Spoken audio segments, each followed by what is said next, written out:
De grâce, par pitié, s'il vous plaît, je vous en prie, j'utilise tous les synonymes possibles.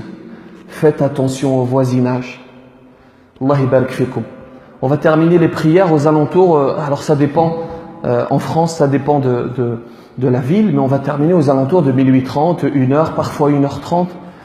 Soyez le plus discret possible. Et certains ne comprennent que par le cas pratique. Alors mettons-nous en situation. Imagine tu habites dans un quartier dans lequel il y a une synagogue ou une église.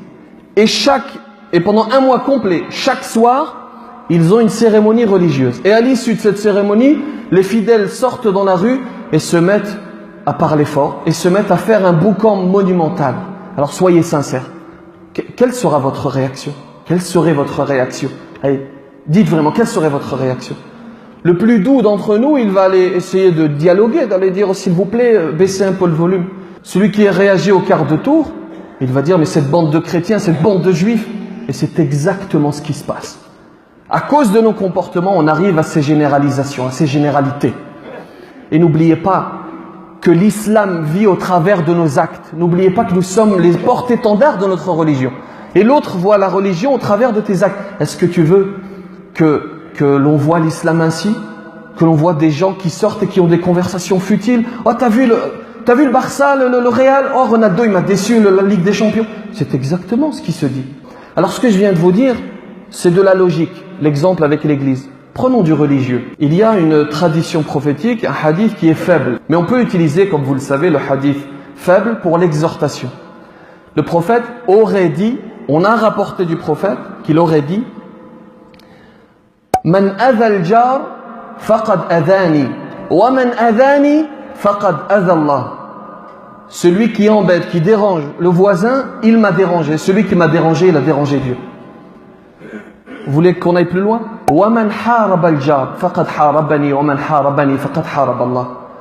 Et celui qui combat le voisin, il m'a combattu. Celui qui m'a combattu, il a combattu le divin. Vous voulez de l'authentique? Rapporté par Muslim. La yadkhulul jannata man la ya'manu jaruhu bawa'iqah. Écoutez bien. La yadkhulul jannata man la ya'manu jaruhu bawa'iqah. N'entrera pas au paradis celui dont le voisin n'est pas à l'abri. Celui dont le voisin n'est pas à l'abri des nuisances. Un autre hadith. Ma zala Jibril yusini bil jar hatta dhanantu annahu sayuwarrithuh.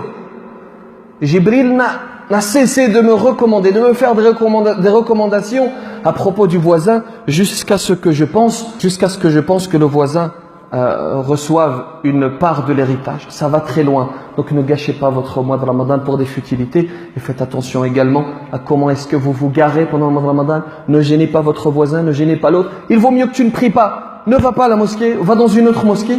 Il vaut mieux que tu ne pries pas que tu gênes ton voisinage. Car tu rentres en contradiction, c'est extraordinaire ce qui se passe. Des gens qui vont faire la prière, et donc cette prière, l'un de ses buts, c'est d'aller contre le blâmable. Et lorsqu'il sort de cette prière qui doit l'amener à aller contre le blâmable, il commet le blâmable.